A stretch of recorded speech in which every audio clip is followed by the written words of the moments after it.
प्रस्तुत है लेखक कपिल शास्त्री द्वारा लिखित लघु कथा आगंतुक।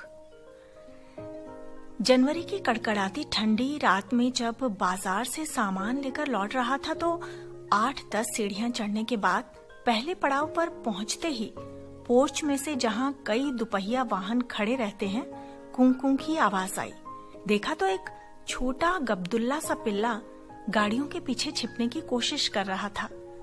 वो अभी कुछ दिनों पहले ही पैदा हुआ था और अपनी माँ भाई बहनों से बिछड़कर हमारे अपार्टमेंट में पनाह ढूंढ रहा था।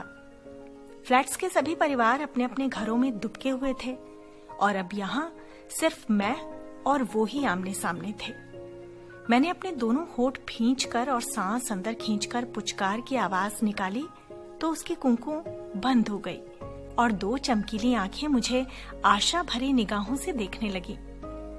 ऐसी ही आवाज मैं अपनी बेटी के लिए निकालता था जब वो बच्ची थी और जब वो मचलकर रोती थी। मैं किम कर्तव्य विमूढ़ सा खड़ा रह गया। दुविधा में था कि ऊपर जाऊं या नीचे। अगर उसे ऊपर उठाकर ले गया तो श्रीमती जी का कोप भाजन तो बनना पड़ेगा और अगर उसकी माँ उसे ढूंढते हुए आई तो वो निराश होगी। परंतु यहाँ छोड़ा तो भूख से वो सुबह तक मर जाएगा। मैं जब उसकी ओर बढ़ा तो वो मुझसे डर कर खिसट कर फिर गाड़ी के पीछे छुपने लगा, परंतु कमजोरी के कारण ज्यादा दूर नहीं जा पाया। मैंने उसे दूसरे हाथ में उठा लिया। बेटी ने दरवाजा खोला तो मेरे साथ आए इस नए आगंतुक को देखकर चौंक गई। फिर खुशी से चिल्लाकर मम्मी को बुलाया। बेटी द्वारा उसके आगे परोसी गई दूध की कटोरी वो फौरन ही चप चप कर पी गया। फिर दूसरी और तीसरी भी, जिसमें पत्नी ने कुछ ब्रेड के टुकड़े भी डाल दिए थे। मैंने दवाइयों का एक कार्टन निकाला जिसमें कुछ पुराने टॉवल बिछा दिए। बेटी ने गौर से देखा और बोली, पापा ये रो रहा था और ठंड से कांप भी रहा था। दूध मिलते ही वो चैन की नींद सो गया।